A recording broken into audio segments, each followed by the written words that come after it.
Back to always అష్. So ఈరోజు ఓయి సీత ముచ్చట్లు మళ్ళీ ఇంకోసారి మాట్లాడుకుందాం. బట్ యాంకరింగ్ నేను కాదు, but for a change Nikhil will take care. ఎక్కడో చూసినట్టుందండి. Flash back.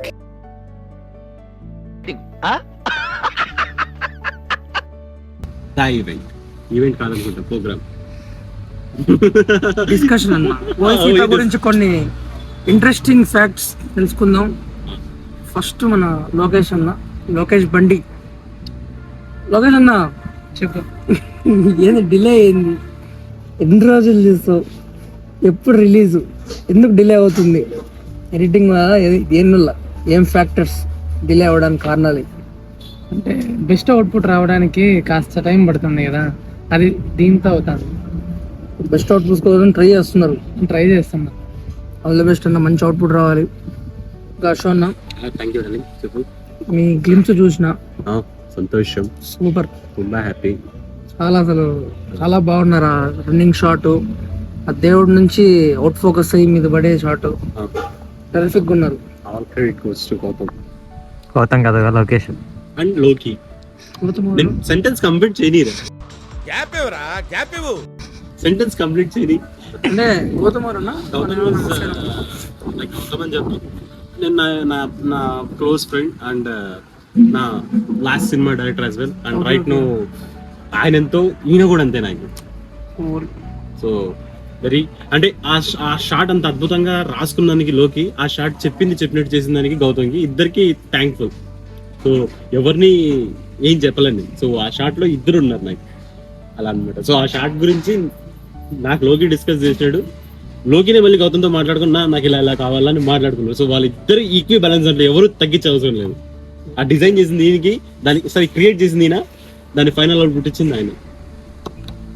లొకేషన్ ఈ షార్ట్ ఫిల్మ్స్ అన్ని చూస్తున్నాం. ఇంతకుముందు సహస్ర, మాట వినగగా మంచి ఫీల్ గుడ్ స్టోరీలు రాస్తారు, మంచి డైలాగులు, తెలుగు. ఈ సినిమాలో ఆడియన్స్కి కావాల్సిన స్టఫ్ ఏముంది అంటే మీ ఏం ఎక్స్పెక్ట్ చేయొచ్చు ఆడియన్స్ ఈ సినిమా నుంచి? ఇది అదే ఫీల్ గుడ్ జోనర్లో పోతుందా, లేకపోతే ఆ డైలాగ్స్ వినడానికి ఏమన్నా చూడాలా, లేకపోతే ఎందుకోసం చూడొచ్చు? సో ఇది ఈ క్వశ్చన్ నేను ఆన్సర్ చేయొచ్చా బిహాఫ్ ఆఫ్ లోకి? తప్పకుండా అన్న, ఇద్దరు చెప్పండి. సో నేను నా ఎక్స్పీరియన్స్, మీ పాయింట్ మీరు చెప్పండి. నా పాయింట్ ఆడియన్స్ ఏది ఎక్స్పెక్ట్ చేస్తారు అనేది నేను ఎలా డిరైవ్ చేయగలంటే, ఒక కొత్త టైప్ ఆఫ్ స్టోరీ. అంటే మీరంతా ట్రైలర్ చూసి అందరూ లవ్ స్టోరీ అనుకున్న మాట వాస్తవమే. So it's not a love story is there and all type of commercial elements. But ఒక కొత్త సబ్జెక్ట్ ని చూసిన ఎక్స్పీరియన్స్ అయితే కలుగుతాం వీళ్ళకి. కొత్త సబ్జెక్ట్ ని అరే అంతా తినేసిన తర్వాత ఏదో మిస్ అయింది అనే ఫీలింగ్ అయితే ఉండదు సార్. సో సంపూర్ణంగా తిన్నాం అనే ఒక, ఈరోజు బాగా గట్టి తిన్నాం, హ్యాపీ ఉంది అనే ఫీలింగ్ కలుగుతుంది సినిమా చూసిన తర్వాత. మీరు చెప్పండి అన్న, మీ మాటల్లో డైరెక్టర్గా. యాక్టర్ ఇంత కాన్ఫిడెంట్ ఉన్నారంటే ఖచ్చితంగా ఐఎమ్ సెన్సింగ్ దట్ మంచి అవుట్పుట్ వచ్చి ఉంటుందని. బట్ మీరు చెప్పండి, మీరు తెలుగు బాగుంటుంది. ఏం చెప్పాలి? క్వశ్చన్ మర్చిపోయా, తెలీదు, గుర్తులేదు, మర్చిపోయా. ఈ కథ ద్వారా ఏం చెప్పాలనుకుంటున్నావు అంటున్నాడు. లైక్ ఎలాంటి ఎలిమెంట్స్ ఎక్స్పెక్ట్ చేయొచ్చు ఆడియన్స్? ఓయిసిత్ అని చెప్పావు, ఫస్ట్ లవ్ ట్రైలర్ ఇచ్చావు, తర్వాత మాస్ ఇచ్చావు. ఎక్సైట్మెంట్ ఆడియన్స్ ఎక్స్పెక్ట్ చేయిందే నేను ఇవ్వబోతాను. అంటే మీరందరూ ఇది లవ్ స్టోరీ అనుకుంటున్నారు, బట్ లవ్ లోనే కొత్తగా చూపిద్దాం అనుకుంటున్నాను. లవ్ నే కొత్తగా ప్రజెంట్ చేద్దామని. అవునన్నా, అంటే ఆ ట్రైలర్, ఈ మొన్న వచ్చిన టీజర్ గ్లిమ్స్ చాలా డిఫరెంట్గా అనిపించింది నాకు. వేరే సినిమాలు చూసినట్టు అనిపించింది. కానీ చూస్తే ఓయి సీత మాసా ఏంది మాసు? ఇంతకుముందేమో సీతమ్మ అని చెప్పి లెటర్లు రాసాడు, ఫైటింగ్, ఆడ పూలు, ఈడ ఫైటింగ్. ఇంకా అంటే ట్రైలర్లో చూసిన వాళ్ళే క్యారెక్టర్లు అనుకున్నా నేనైతే. చిన్న కథ, ఒక నలుగురు చుట్టూ తిరుగుతుంది, ఒక ఫీల్ గుడ్ అనుకున్నా. కానీ మన మీ మాట వినదుగా యాక్టర్ విజయ్, అతను వచ్చాడు అంటే ఇంకా ఏమైనా ఎక్స్పెక్ట్ చేయొచ్చా ఇంకొంతమందిని? డెఫినెట్లీ ఎక్స్పెక్ట్ చేయొచ్చు మీరు. ఇంకా కొన్ని అంటే మెయిన్ క్యారెక్టర్స్ ఉన్నాయి. జస్ట్ మీకు ఇది బిగినింగ్ అంతే. అంటే ఇప్పుడు ఒక క్యారెక్టర్ని నేను ఇంట్రొడ్యూస్ చేశాను, మినిమం 5-6 క్యారెక్టర్స్ ఇంకా ఉన్నాయి. అంటే బెస్ట్ క్యారెక్టర్స్ సినిమా మొత్తము హ్యాండిల్ చేసి అంటే సినిమాని తీసుకెళ్లే విధానంలో వాళ్ళందరూ హెల్ప్ అవుతారు. అంటే వాళ్ళు మెయిన్ లీడ్. అంటే క్యాజువల్గా క్యారెక్టర్ని తీసుకునేసి మనము అంటే ఏదో అలా పెట్టేసి వదిలేసినట్టు కాకుండా సినిమాను బరువు మోయడం వాళ్ళు కానీ తీసుకొని వెళ్తారు సినిమాను ఎండింగ్ వరకు. సో నేను చాలా రోజులుగా ఆతృతంగా ఉన్నా నీ సైడ్ నుండి నేను నా సైడ్ నుండి చాలా సార్లు అడిగా లోకిని ఓకే ఆ రిలీజ్ డేట్ చెప్పమని చెప్పి నీకు ఓన్ అడిగితే చెప్తాడు. రిలీజ్ డేట్ ఇప్పుడే చెప్పేసి లాస్ట్ వరకు వీడియో చూడరన్నా. లాస్ట్ సరే లాస్ట్ లో చెప్తామంట. సో ఆయన ఈ రోజు నాకు వచ్చే ముందు ఇంకోటి కూడా చెప్పాడు అన్న, నేను ఈ రోజు ఇంకో సర్ప్రైజ్ ఎలిమెంట్ కూడా ఇంటర్వ్యూ ద్వారా మన ఆడియన్స్ కి చెప్పాలనుకుంటున్నాను. ఆ సర్ప్రైజ్ ఏదో చెప్పేస్తే నేను కూడా కాస్త ఆగలేకపోతున్నాను సార్. ఆశతో ఆతృతగా ఉంది, సంతోషంగా ఉంది. నాకు చెప్పినా అంటున్నాడు, బట్ నేను అది ఏదనేది గుర్తు రావడం ఆయన చెప్పినది ఏదో చెప్పలో కదా. చెప్పండి సర్ప్రైజ్ ఇప్పుడే చెప్తా లేకపోతే అంటే నన్ను చెప్పంటే నేను చెప్పేస్తా, నాకు చెప్పినా నువ్వు ఇప్పుడు గుర్తొస్తుంది. అదేదో నువ్వే చెప్పాను. ఏ లేదబ్బా. సో ఎందుకు డిలే అవుతుంది అని అంటున్నావు కదా. సో ఓయిసిత అనేది సింగిల్ షార్ట్ ఫిల్మ్ అయితే కదా, పార్ట్ 1 అండ్ పార్ట్ 2 రెండు ఉంటుంది. దానికోసమే సో టెక్నికల్గా సో ఏదో మాకున్న బడ్జెట్లో కొంచెం పెద్దగా ప్లాన్ చేస్తున్నాం. సో దానికోసమే డిలే అవుతుంది. ఆ రిలీజ్ డేట్ అనేది ఆయన మనసులో దాచిపెట్టుకున్నాడు, ఆయనే లాస్ట్లో చెప్పి ఈయన మాట పరంగా ఆయనే లాస్ట్లో అని చెప్తాడు. సో ఓయిసిత అనేది not only short film, it's 2 parts film. First film and second film, sorry first part and second part. పెద్ద సినిమా చెప్పేసి. సో చూసావా, నువ్వు పార్ట్ ఆఫ్ యాక్టింగ్, కానీ నీకు కూడా తెలియదు పార్ట్ 1 పార్ట్ 2 ఉందని చెప్పి. నాకు తెలుసు. చిచ్చి మీరు సిగ్గుపడకండి, చచ్చిపోవాలనిపిస్తుంది. చెప్పండి, నాకే లేట్ తెలుస్తుంది. ఓకే లొకేషన్ రన్ టైం ఎంత ఉండొచ్చు అన్న? ఇది పార్ట్ 1 పార్ట్ 2 ఉంటుంది కాబట్టి ఇది ఇండిపెండెంట్ సినిమా అయిద్దా లేకపోతే షార్ట్ ఫిల్మ్ అయినా? అంటే రన్ టైం ఎంత ఉంటుంది? 20 minutes పైనే ఉంటుంది. 20 minutes పైన. దీంట్లో ఏమన్నా పాటలు ఏమన్నా పెట్టావన్నా? లేదు మొత్తం అంటే నీ క్వశ్చన్ నేను అడగాలి గిల్ అన్న, స్టోరీకి నీడ్ లేని కంటెంట్ మనకు అవసరం లేదన్నాడు. ఓకే సో అంటే పాట లేకుండా 20 minutes అంటే డైలాగులు గట్టిగానే పెట్టింటాడు. దాని అయితే పిండాడు. అదే మీరు ఫస్ట్ నుంచి చూస్తానప్పుడు ఏం జరుగుతుంది అనే ఇంటెన్సే స్టార్ట్ అవుతుంది మీకు. ఫస్ట్ బిగినింగ్ నుంచే స్టార్ట్ అవుతుంది. జలక్ ట్విస్ట్లు దెబ్బ మీద దెబ్బ, ప్రతి సీను క్లైమాక్స్ లా ఉంటది. అంటే క్యారెక్టర్స్ ఏం ఇంకా రాలేదు అంటారు. ఏ ఆరామ్స్ ఒక్క నిమిషం బ్రేక్. ఓకే రికార్డ్ ఇది.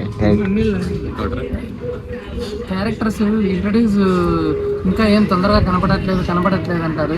అంటే మధ్య మధ్యలో చిన్న బ్లాస్ట్ మాదిరి కథకు హెల్ప్ అయినప్పుడే దాన్ని తీసుకొని వెళ్తాను. నిఖిల్ కి పోటీగా నేను కూడా షర్ట్స్ వేసుకుంటాను. వద్దులే నిఖిల్, ఊరికే అంటున్నాను. వేసుకోండి అన్న, బాగుండదు మీరు. Thank you. ఇంకోటి అష్టఫ్ అన్న, చెప్పండి. మీది చిన్నప్పుడు స్కూల్లో ఫస్ట్ లాంగ్వేజ్ ఏదన్నా? బేసికలీ మనం హిందీ. అట్లాంటిది తెలుగు డైలాగులు నాకే నోరు తిరగలేదు. అంటే జనరల్ గా తెలుగు డైలాగులు ఇబ్బంది పడిన క్షణాలు చాలా ఉన్నాయి. బట్ నేను చెప్పలేకపోవడం సందర్భాలు కూడా జరిగాయి. ఎందుకంటే చాలా క్లిష్టమైన పదాలు రాసుకొచ్చాడు అనమాట. అవి నా నోటికి తిరిగి కూడా చాలా ఇబ్బంది పడ్డాయి. బట్ దాన్ని ఎలా చెప్పించుకోవాలో లోకి నాకు ఒక షార్ట్ కట్ చెప్పించాడు. ఇలా చెప్పన్నా నీకు కొంచెం మైట్ బి ఈజీ అవుతుంది. సో తన ప్రోత్సాహంతో చాలా సులభంగా చేసుకున్నా కంప్లీట్. బట్ మెయిన్ టాస్ డబ్బింగ్లో ఉంది అన్నాడు. ఇప్పుడు పెట్టి సో డబ్బింగ్. సో ఇంక మీ అందరికి ఒక రిక్వెస్ట్ అండి, నా ప్రతి సినిమాకి నేనే డబ్బింగ్ చెప్పుకుంటా. మళ్ళీ నాకు ప్రొఫెషనల్ పెట్టద్దండి ప్లీజ్. మీరైనా డబ్బింగ్ చెప్తున్నారా? కష్టపడి నేను చెప్తున్నా. మీ కష్టం పగవాడికి కూడా రాకూడదు గురుగారు. మరేరా. సో అదే అనమాట. లొకేషన్ మీ ప్రతి సినిమాలో రైల్వే స్టేషన్ ఒకటి ఉంటుంది అన్న. రైల్వే స్టేషన్ ఎందుకు అంటే ఎందుకు ఎన్ని ఎందుకు బాగా చేసుకుంటా? అంటే ఏమన్నా పాత జ్ఞాపకాలు ఏమన్నా దాగున్నాయా, లేకపోతే ఆ రైల్వే స్టేషన్ వదలలేకపోతున్నావు ఎందుకు? అంటే సీన్ ఖచ్చితంగా పెడతావు, అది ఎట్లా తిరిగి పెడతావు పెట్టేస్తావు ఇంక అంతే. ఎందుకు అది అంటే దాని గురించి కొంచెం బయట చాలా మందికి కూడా అంటే నోటీస్ చేసి ఉంటారు. మీ సినిమా ప్రతి ఒక్కరు నోటీస్ చేస్తారు. రైల్వే స్టేషన్ పడిందా, రైట్, రైల్వే స్టేషన్ పడిందా, ఓకే అట్లా ఎందుకు? దాని గురించి నేను కూడా చెప్తా. లోకి ఛాన్స్ నేను ఇవ్వను, నేను చెప్తా. లోకి ఈ సినిమాలో రైల్వే స్టేషన్ వద్దన్నాడు. అడిగి మరి నేను అడిగాను. లోకి నీ సినిమాలో చెప్పాను, ల్యాండ్ మార్క్ పెట్టుకున్న ప్రతి సినిమాలో ఇది కంపల్సరీ నీ మార్క్ ఉండాలి కాబట్టి కావాలని. సో ఆ క్రెడిట్ మొత్తం నాకే.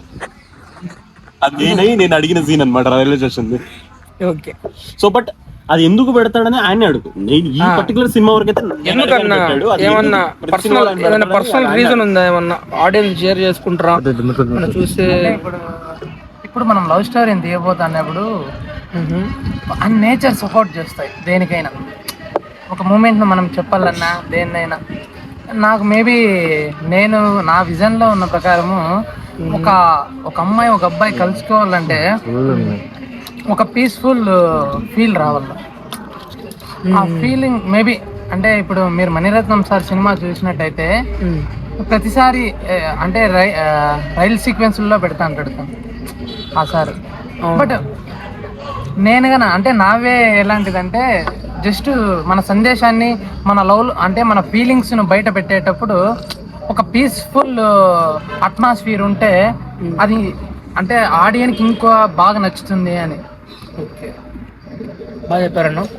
అంటే ఉంటుంది ప్రతి డైరెక్టర్కి ఒక ఏమంటారు ఒక మార్క్ ఉంటుంది అన్న. సినిమాలో కామన్ కనపడుతూ ఉంటాయి ప్యాటర్న్స్. ఒక డైరెక్టర్ ఇది లోకి సినిమా అంటే కాదు, ప్రతి ఏ డైరెక్టర్ కన్నా ఆయన సినిమాలు చూస్తే ఖచ్చితంగా ఏదో ఒక పాయింట్ కామన్గా ఉంటుంది. లొకేషన్ కానీ లేకపోతే ఏదన్నా హీరో కానీ రిపీట్ హీరో కానీ అట్లా. అవును. అంటే మామూలుగా అన్న ఇంకో క్వశ్చన్ అన్న, లొకేషన్ మన అష్రఫ్ అన్ననే సింధు అక్కనే ఎందుకు కాస్ట్ చేయాలనిపించింది ఈ సినిమాలో? అంటే ఈ కథ నేను రాస్తున్నప్పుడే నాకు ఫ్రెష్ క్యారెక్టర్స్ కావాలని కథే నన్ను అడిగింది. కథ అడగడం అంటే నేను కథ రాస్తానప్పుడు దీనికి ఎవరైతే సూట్ అవుతారు అన్నప్పుడు నాకు ఫ్రెష్ క్యారెక్టర్స్ కావాలా. ఫేసులు ఆడియన్స్ చూస్తానప్పుడే ఫ్రెష్గా కనపడాల. అంటే ప్రీవియస్ వాళ్ళు ఎన్ని చేసినా ఆఫ్టర్ వాళ్ళు ఎన్ని చేసినా ఒక ఫ్రెష్ ఫీల్ రావాల. ఆ ఫ్రెష్ ఫీల్ కోసమే వాళ్ళని నేను చూస్ చేసుకున్నాను. మీరు బిగినింగ్ చూసినా ఎండింగ్ వరకు చూసిన సినిమాను వాళ్ళకి కనపడినంత సేపు ఫ్రెష్ ఫీలింగే ఉంటుంది మీకు. ఆ ఫీల్ కోసమే నేను వాళ్ళని చూస్ చేసుకున్నాను. ఇంకా అష్రఫ్ అన్న, సింధు అక్క మన ఇంటర్వ్యూకి ఇప్పుడు ఎందుకు హాజరు కాలేదు? సో మీకు అందరికి తెలిసింది, ఐ మీన్ ఆల్రెడీ తెలిసిందే, బట్ ఆడియన్స్ తెలియలే కాబట్టి తనకి హెల్త్ బాగాలేదు present. So she's feeling not well. So that is the reason. Next సెక్షన్కి కొంచెం గట్టిగా ఇంకా ఇంటర్వ్యూస్ ఉన్నాయి కాబట్టి సో మీ క్వశ్చన్స్ అన్ని గట్టిగా దాచిపెట్టుకుని నెక్స్ట్ మొత్తం ఒకటి చదువుతాయి సినిమా క్వశ్చన్స్. సో ఓకే, ఇది నా క్వశ్చన్ అనమాట. సో జనాలకి తెలిసింది 2-3 క్యారెక్టర్లే. నెక్స్ట్ ఎలాంటివి ఏమైనా పోస్టర్స్, ఏమైనా క్యారెక్టర్ పోస్టర్స్, క్యారెక్టర్ టీజర్స్ ఏమైనా సపరేట్ గా ప్లాన్ చేసావా? నాకైతే చెప్పావు, బట్ నా ఆడియన్స్ కి అంటే మన ఆడియన్స్ కి షేర్ చేసుకుంటే వాళ్ళు ఇంకా బాగుంటుంది. పార్ట్ 1, పార్ట్ 2 అని చెప్పి సర్ప్రైజింగ్ ఎలిమెంట్స్ పెట్టావు. సో మైట్ బి ఇంకా ఎక్స్పెక్ట్ చేయొచ్చా కానీ కైండ్ ఆఫ్ పోస్టర్స్? డెఫినెట్లీ ఉన్నాయన్న, అంటే డెఫినెట్లీ ఉన్నాయి. బట్ మీరు సో క్యారెక్టర్స్ ఇప్పుడు చెప్తావా లేదంటే డైరెక్ట్ గా పోస్ట్ వదిలి చెప్తావా?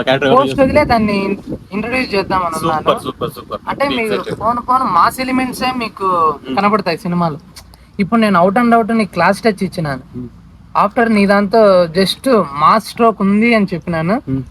అవుట్ అండ్ అవుట్ మాస్ అనేది నెక్స్ట్ క్యారెక్టర్ లో రివీల్ చేసినప్పుడు తెలుస్తుంది. So excited. So release date చెప్తావా ఫైనల్లీ? ఫైన్. నేను దానికోసం వెయిట్ చేస్తాను, రిలీజ్ డేట్ కోసం. ఓకే అన్న, మీరు ఇంతకుముందు కూడా వేరే డైరెక్టర్స్ తో జరిగింది. ఆ డైరెక్టర్ కి మన లొకేషన్ కి ఏమనిపించింది అంటే మీ ఎక్స్పీరియన్స్ చేసేటప్పుడు, వర్క్ చేసేటప్పుడు? అంటే మీరు ఒక ఆస్పైరింగ్ యాక్టర్ గా వర్క్ ఎక్స్పీరియన్స్ ప్రకారం ఎట్లాంటి ఎలా చెప్పగలను అంటే ఎవరికి సంబంధించిన ఫీల్డ్ లో వాళ్ళు తోపు ఉన్నారు. అంటే నేను పనిచేసిన పెద్ద ఎక్కువ సినిమాలు కూడా కాదు, బట్ నా ఫ్రెండ్స్ తోనే పనిచేస్తాను. లాస్ట్ 2 డైరెక్టర్స్ లో నా ఫ్రెండ్స్, నాకు very close friends, just kind of okay ఉంది.